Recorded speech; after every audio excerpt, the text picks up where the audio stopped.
अस्सलामुअलैकुम, मैं हूं इरफान समोर। दोस्तों, वजीर आजम की कुर्सी पर हुकूमत और ताकतवरों का फड्डा हो गया है और फड्डा बहुत आगे बढ़ चुका है। बल्कि ये फड्डा अब ग्रेट गेम में तब्दील हो चुका है। दोनों जानिब से वार किए जा रहे हैं, कब्जे किए जा रहे हैं, गिराया जा रहा है, कुर्सियां छीनने की कोशिश की जा रही है। मामला खतरनाक हद तक जो है वो संगीन हो चुका है। अब देखते हैं कि कौन सा फरीक गिरता है और कौन सा फरीक फातिह ठहरता है। मेरे साथ अब्दुल कुद्दूस साहब हैं, जिन्होंने इस पूरी कहानी को पहले समझा है, पढ़ा है, फिर आपके साथ प्रेजेंट करेंगे, पूरी डिटेल बताएंगे। लेकिन उससे पहले नए आने वाले दोस्तों से गुजारिश है कि ये चैनल आपका अपना है, अगर अभी तक इसको सब्सक्राइब नहीं किया तो सब्सक्राइब लाजमी कर लीजिए और बेल आइकन पर क्लिक कर दीजिए ताकि हर नई आने वाली वीडियो टाइम भी आपको मौसूल हो जाए। कुद्दूस साहब सर, आपके वक्त का बहुत शुक्रिया। खबर बज़ाहिर तो बड़ी सादा सी लगती है, लेकिन आपने जो इसके हकायक बताए हैं वो बड़े हैरानकुन हैं। दोस्तों, खबर इतनी सी हमारे सामने आती है कि जनाब वतन अजीज के दारुल हुकूमत इस्लामाबाद में एक मस्जिद है, रावल डैम के करीब। कहा जाता है जी वो कानूनी मंजूर शुदा मस्जिद है और मसलक अहले सुन्नत की है। कोई कहता है मसलक देवबंद की मस्जिद है, मदनी मस्जिद नाम है जी। उसको रातों रात जो है वो शहीद कर दिया जाता है और इस सिलसिले में जमीयत उलमा इस्लाम और इस्लामाबाद की मजलिस आमला का हंगामी इजलास तलब करती है और उसमें फैसले होते हैं। फिर उसके अलावा तमाम जो ये मसालिक हैं वो यूनाइट हो जाते हैं, हुकूमत के खिलाफ या फिर कह लीजिए कि इंतजामिया के खिलाफ हो जाते हैं और जहां से मस्जिद को शहीद किया जाता है वहां पे आके बैठ जाते हैं। जो वहां पर ग्रीनरी लगाई जाती है, पौधे वगैरह, वो उखाड़ देते हैं। बज़ाहिर ये नजर आ रहा है, लेकिन असल गेम इसके पीछे है। सर, क्या गेम है? इरफान समोर साहब, असल गेम ये है कि शाह हुसैन लाहौर के बड़े सूफी शायर हैं। उन्होंने एक बड़ा मशहूर काफी में कहा है कि कहे हुसैन फकीर साइंदा तख्त न लब दे मंगे। वाह! तो ये जो ताज और तख्त की जंग है, ये मांगने से नहीं मिलती, ये छीनना पड़ता है। और मोहसिन नकवी जो वजारत उज़्मा की कुर्सी पर नजर जमाए हुए थे, बिल्कुल, और अब वो दाढ़ के नीचे आ गए हैं, नून लीग की दाढ़ के नीचे। और उन्होंने जो अपना हमेशा से उनका जो फॉरवर्ड विंग है, जो हमेशा दीनी जमातों पर मुश्तमिल रहा है, जिसमें बरेलवी मसलक की हैं, अहले हदीस मसलक की जमातें हैं, देवबंद की हैं, मौलाना फजलुर रहमान के और मियां नवाज शरीफ के जो ताल्लुकात, जाती ताल्लुकात हैं, वो किससे ढके छुपे नहीं है नादरीन। तो उन्होंने इस सारे जो उनका एक समझ लें कि इंतहाई खूंखार सियासत करने वाला विंग है, उसको मोहसिन नकवी पर चढ़ा दिया है।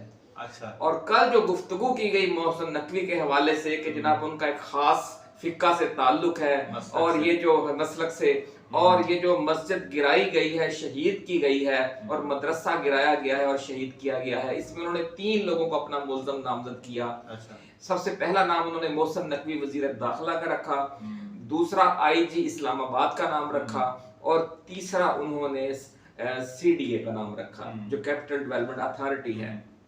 एक तरफ इनका मौकफ है कि जनाब 112 साल कदीमी मस्जिद है ये, और ये महकमा औकाफ की जमीन पर थी। यहाँ पर किसी जमाने में इस्लामाबाद जब नया शहर बसाया गया तो उससे पहले यहाँ पर एक कदीमी बस्ती थी, और उसी बस्ती में ये वक्फ की एक मस्जिद थी, औकाफ की जमीन थी। उसी पर फिर ये साथ जो देवबंद मकतबा फिक्र के उलमा कराम है, उन्होंने एक मदरसा कायम कर लिया। और मोहसिन नकवी ने जो इस हवाले से उनकी तरफ से जो मौक़िफ़ आया है हुकूमत की तरफ से, वो ये है नाज़रीन कि ये जनवरी 2025 में वजारत दाखिला में होने वाले एक इजलास में ये तय पाया था कि मस्जिद और मदरसा को मौजूदा मकाम से हटाकर मार्गला टाउन में शिफ्ट कर दिया जाए। तो इस हवाले से सीडीए ने बाकायदा एक नई मदरसे की इमारत कायम की मार्गला टाउन में, और इस मंसूबे पर तकरीबन 3 करोड़ 70 लाख रुपए इरफान समोर साहब खर्च हुए, यानी जो अल्टरनेट के तौर। जब वो मुकम्मल हो गया, उसकी तामीर के दौरान जो बताया ये जा रहा है कि वजीर दाखिला ने खुद 2 दफा उस मदरसे का विजिट किया मोहसिन नकवी ने। अच्छा। और जब ये मुकम्मल हो गया तो फिर जो मौजूदा मस्जिद और मदरसा जो शहीद किया गया है उसकी इंतजामिया की रजामंदी से जो नया मदरसा बनाया गया था वहां पे तमाम स्टूडेंट्स को, जो तलबा थे, उनको शिफ्ट किया गया और वो सब लोग वहां पर इस वक्त तालीम हासिल कर रहे हैं। अच्छा। हाँ, तो एक तरफ ये मौकफ है हुकूमत का कि सब कुछ हमने रजामंदी से किया और फिर, लेकिन ये फिर रात के अंधेरे में फिर क्यों शहीद की गई मस्जिद? ये अगर रजामंदी से हो रहा था तो दिन में भी हो सकता था, लेकिन 9 और 10 अगस्त की दरमियानी रात को नाज़रीन ये जो मस्जिद है ये रातों रात शहीद करके उसका मलबा भी वहां से उठाकर वहां पर शजरकारी कर दी गई। यहाँ से अजीबोगरीब कुछ शुकूक व शुबहात पैदा होते हैं। अच्छा, ये तो देखें, हम देखते हैं अक्सर शहरों में बहुत सारे जो डेवलपमेंटल काम होते हैं तो रात को ही होते हैं, ताकि लोगों को कोई ज्यादा डिस्टरबेंस ना हो। यानी मलबा उठाने के लिए जो डंपर वगैरह, जाहिर सी बात है, दिन में तो डंपर अलाउड भी नहीं होते। जी जी। तो इसको फिर पॉलिटिकल रंग दिया जा सकता है, लेकिन वो जो मौलवी हजरात हैं उनको एक अल्टरनेट जगह पे मदरसा मस्जिद तैयार करके देना, फिर इस मस्जिद को वहां से हटाना, शहीद करना, तो फिर अगर उनको वो सारा कुछ दे दिया गया है और फिर भी वो सरापा एहतजाज है और आके उन्होंने वो पौधे भी उखाड़ के फेंक दिए हैं और वहां पे जमातें खड़ी करके नमाजें पढ़ रहे हैं, उन्होंने दोबारा संगे बुनियाद रख दिया है। नाज़रीन, आज शाम इजलास हो रहा है देवबंद मकतबा फिक्र का, वफाकुल मदारस का, JUI फे का, फजलुर रहमान की जो मौलाना फजलुर रहमान की जमात है, उसके बाद फिर उन्होंने तमाम दीनी जमातों का भी इजलास तलब कर लिया। यहाँ से बात समझ आ रही है कि इसके पीछे भी कोई जो सरगर्म है कुव्वत, और वो मोहसिन नकवी को मजा सिखाना चाह रही है कि वो वजीर आजम का उम्मीदवार बनने का ख्वाब देखा, तो देखा कैसे उन्होंने? अब मेरी बात जो समझ में आ रही है कि नून लीग साहिबान कहते थे जी हमारे अलावा एस्टेब्लिशमेंट के पास कोई ऑप्शन ही नहीं है, इमरान खान के साथ तो वैसे ही नहीं बनती, ठीक है, बाकी हम ही हैं, कोई ऑप्शन ही नहीं है। अब खबरें सामने आई कि मोहसिन नकवी साहब वजीर आजम बनना चाहते हैं। मोहसिन नकवी की सूरत में एक ऑप्शन बना लिया गया है और ये खबरें भी सामने आ रही हैं कि वो शेख वकास अकरम की खाली होने वाली नशिस्त से इलेक्शन भी लड़ेंगे एमएनए का, और इलेक्शन लड़ने का मतलब ही यही है कि वो वजीर आजम बनने जा रहे हैं। तो अब ये एक ऑप्शन आ गया, ठीक है, तो आप ये समझते हैं कि इस ऑप्शन को भी कंट्रोवर्शियल बनाने के लिए नून लीग ये चाल चल रही है कि ताकि ये ऑप्शन भी खत्म हो जाए, इससे बात सत्ते खैराने। और देखिए, अगर ये सब कुछ हो रहा था एक प्रोसेस के तहत, मदरसे की इंतजामिया को एतमाद में लिया गया था, और सबसे बड़ी बात यह है नाज़रीन कि अगर इस मदरसे और इस मस्जिद में ज़ेर तलीम तलबा वाकई मारगला टाउन वाला जो नया मदरसा बनाया गया है वहां शिफ्ट हो चुके हैं, तो फिर तो ये बात हुकूमत की बात में वजन है। क्या ख्याल आपका? अगर शिफ्ट हो चुके हैं तो फिर तो हुकूमत की बात में वजन है। लेकिन ये है कि कहा ये जा रहा है कि इस मौके को फिर नून लीग ने इस्तेमाल किया है। जराए ये नाज़रीन दावा कर रहे हैं कि जो राना सनाउल्लाह हैं, इस विंग के आपको पता है हेड हैं, जो दीनी जमातों के साथ एक खसूसी किस्म का एक शिदत पसंद विंग्स हैं दीनी जमातों के, उनके साथ राना सनाउल्लाह का बहुत पुराना और गहरा ताल्लुक है। तो उसको यूज करके फिर उन्होंने कहा कि ये मौका है, इन्हें शहीद करने दी जाए मस्जिद और उस पर फौरी रद्द अमल दिया जाए। इसके अलावा जब ये सब कुछ तयशुदा मंसूबे के तहत हो रहा है तो फिर ये इतना रद्द अमल देना बनता नहीं है, और फिर इस रद्द अमल के दौरान किस तरह टारगेट करना वजीर दाखिला को और उनके जो मसलक है और उनका जो फिक्का है उसका हवाला देना और ये कहना कि वो मुतनाज़ा है, और फिर ये कहना कि वजारत दाखिला ने इसी इस्लामाबाद की जो मुख्तलिफ ग्रीन बेल्ट्स हैं वहां पर कायम जो बहुत 5 स्टार और 7 स्टार और 6 स्टार होटल है, 3 स्टार, वहां शराब बेचने की इजाजत दी हुई है। अब ये शराब का इशू भी वजारत दाखिला साथ ही उठा हुआ है, तो इससे आप अंदाजा लगा लें कि ये शराब तो आज नहीं बिक रही। तो ये अगर कहा जाए कि अब नून लीग जो है वो सींग अटका रही है तो गलत ना होगा। एस्टैब्लिशमेंट से सींग फंसा लिए हैं और उन्होंने ये कह दिया कि अगर आप हमारी वजारत उज़्मा की तरफ नजर उठाकर देखेंगे तो फिर हम भी आपके साथ उसी तरह वही सलूक करेंगे जो हमने परवेज मुशर्रफ के साथ किया था। और लाल मस्जिद का जो इशू था उसको नून लीग ने पूरी तरह खेला। नाज़रीन, आपको याद होगा कि किस तरह फिर उस लाल मस्जिद को लेकर अगले जो आम इंतखाबात थे उसमें पीपल्स पार्टी ने और खास तौर पर नून लीग ने एक फिजा बनाई, और उनको जो वजीर दाखिला थे, वजीर मुमलकत अमूर दाखिला जफर वड़ाइच उन दिनों में, उसको टारगेट किया गया, वो काफ लीग से थे। परवेज मुशर्रफ को टारगेट किया गया। और लाल मस्जिद का ये एक समझ लें कि फेज 2 भी आज रात से शुरू हो सकता है। अल्लाह ताला हमें गलत साबित करे और ऐसी कोई बात ना हो।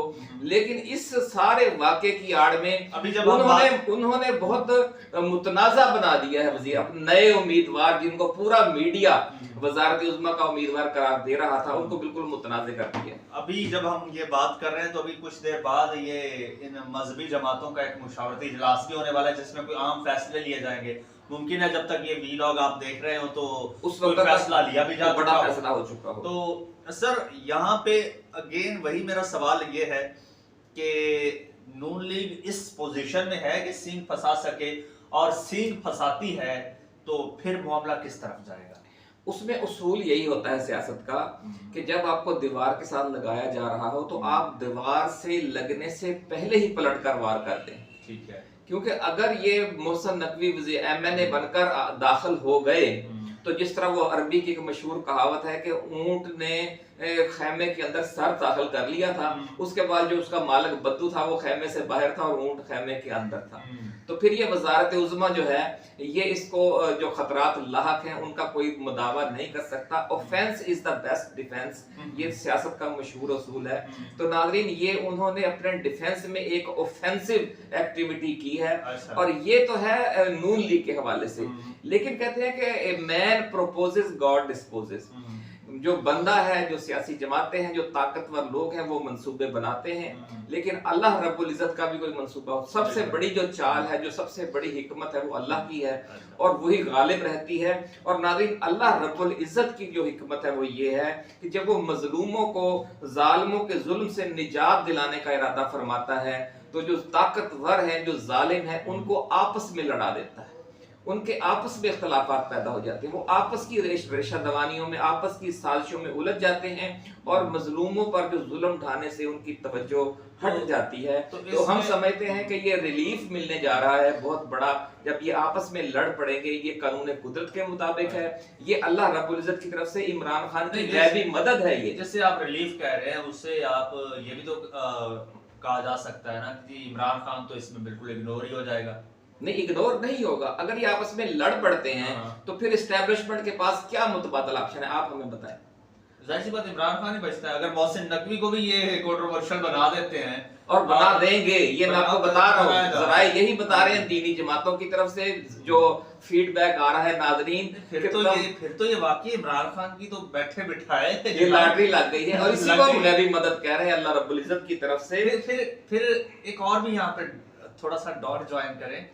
अक्सर हमारे कुछ वाकफाने हाल दोस्त ये भी कहते हैं कि जनाब इमरान खान को ये जो जेल में डाला गया है, और फिर खबरें आती हैं कि इमरान खान पर बड़ी सोबतें ढाई जा रही हैं, इमरान खान को बड़ा मुश्किल में रखा गया है। और तो ये भी एक एस्टैब्लिशमेंट की एक चाल है कि जी जो अमेरिका से भी उसको बचा लिया जाए इमरान खान को, और इमरान खान को महफूज भी कर लिया जाए, और इमरान खान को मजीद हीरो बना दिया जाए, और जब जरूरत पड़े तब उसको सामने ले आया जाए। बिल्कुल ऐसा ही है। राना सनाउल्लाह तो ये जो आपने बात की है, ये मुख्तलिफ टॉक शोज में ये एंगल बाकायदा कई बार ये बता चुके हैं। जब भी थोड़ा सा टर्न लेने की कोशिश की है एस्टेब्लिशमेंट ने, वो यही नुक्ता जो आप बयान कर रहे हैं। राना सनाउल्लाह को मैंने खुद कई बार सुना है, वो ये कहते हैं कि जनाब लोग तो ये कहते हैं, फिर वो ये कह देते हैं कि जनाब लोग तो ये कह रहे हैं कि ये सब इमरान खान को अगले 10 साल के लिए लाने के लिए उन्हें हीरो बनाया जा रहा है। अच्छा, वैसे वही लोग हमें भी अक्सर यही कहानियां सुनाते हैं इसीलिए मैं कह रहा हूँ कि कहीं वही तो नहीं हो रहा कि अब देखें नून लीग को बुरी तरह से गंदा कर दिया, बिल्कुल पीपल्स पार्टी को गंदा क्या जमीन बोस कर दिया। जी जी। अब उनका कह लीजिए कि अब वो कुछ बचा ही नहीं है, उनमें कुछ बचा ही नहीं है। काउंसलर का इलेक्शन लड़ने की उनकी वो जो है वो वर्थ नहीं बची। ठीक, उनको इक़्तिदार दे दिया गया साल 2 साल के लिए, उसको के बाद फिर इस तरह कंट्रोवर्शियल बना के उनको साइड पे करके फिर इमरान खान की देखो ना इस वक्त पॉपुलैरिटी कहाँ पे जा रही है। अच्छा, थोड़ा सा आप डाट ये भी मिलाएं कि पिछले 15 रोज से आप ये देख रहे होंगे कि इमरान खान को भूले हुए हैं जो एस्टेब्लिशमेंट के हामी चैनल्स हैं, जिसमें खास तौर पर मोहसिन नकवी का 24 है और अब्दुल अलीम खान का समा है। ये दोनों चैनल पूरा जोर लगा रहे हैं, जिन्होंने शुगर स्कैंडल में, स्कैंडल्स जिन्होंने पे। ख्वाजा आसिफ के स्कैंडल में, जो उनका जो वो फ्रंटमैन गिरफ्तार हुआ है, हाँ। तो वो नून लीग को और हुकूमत को लताड़ रहे हैं, खुद हुकूमत के वफाकी वुज़रा के जो न्यूज चैनल्स हैं। एग्जैक्टली तो इस पे भी आप बताएं ना कि ये समझ लें कि वो नून लीग वाले ये कह रहे हैं ऑफ द रिकॉर्ड कि जनाब हमने तो अब जवाबी हमला किया है, फाउल प्ले तो इन्होंने किया है, पहले इन्होंने हम पर हमला किया है। तो किस तरीके से अल्लाह रब्बुल इज्जत ने इन्हें लड़ा दिया है। ये लड़ाई आगे बढ़ती है या फिर वो पुरानी तनख्वाह पर काम करना शुरू कर देती है नून ये भी लीग, हो सकता ये है। भी आप देखें। लेकिन उसके लिए फिर मेरे ख्याल में नून लीग लेटी तो पहले ही है, अब बिल्कुल ही लेटना पड़ेगा अगर वो पुरानी तनख्वाह पे। यही नाज़रीन कहा जा रहा है कि नवाज शरीफ जो है वो कहते हैं कि हमने जो लड़ाई लड़नी है अब हम यही आखिरी मोर्चा है, इसके बाद फिर हमें कहीं खड़ा होने के लिए भी मोर्चा नहीं मिलेगा। लेकिन जो शहबाज शरीफ हैं और मरियम नवाज हैं, उनके हवाले से ज़राए बता रहे हैं कि वो ये लड़ाई इस वक्त नहीं लड़ना चाह रहे। और शरीफ खानदान के अंदर जो सलाह मशवरे का सिलसिला शुरू हुआ, आपने भी वीडियोस दी, हमने भी बनाई कि जो मरी में इनके इजलास हुए थे, वो उन्होंने कमरे में बैठकर, हॉल रूम में बैठकर या कहीं ड्राइंग रूम में बैठकर मुशावरत नहीं करते थे, बाहर लान में या पहाड़ियों पर सैर के दौरान चहलकदमी करते हुए मुशावरत की जा रही थी मुख्तलिफ इश्यूज पर, कि ताकि कहीं रिकॉर्डिंग ना हो जाए। तो खौफ किन से था ये बताइए आप। तो इस हवाले से तो ये भी खबरें आ रही हैं कि शहबाज शरीफ साहब और मरियम साहिबा तो सरेंडर कर चुके हैं, सरेंडर कर भाई चुके हैं, हमें ये बिल्कुल। तनख्वाह मंजूर है, बिल्कुल। हम इसी तनख्वाह पे इसी चलने के पे लिए करना तैयार हैं। तो कोई नहीं, थोड़ी सी कटौती भी होती है, तो जब हालात बुरे होते हैं तो कटौती भी हो जाती है।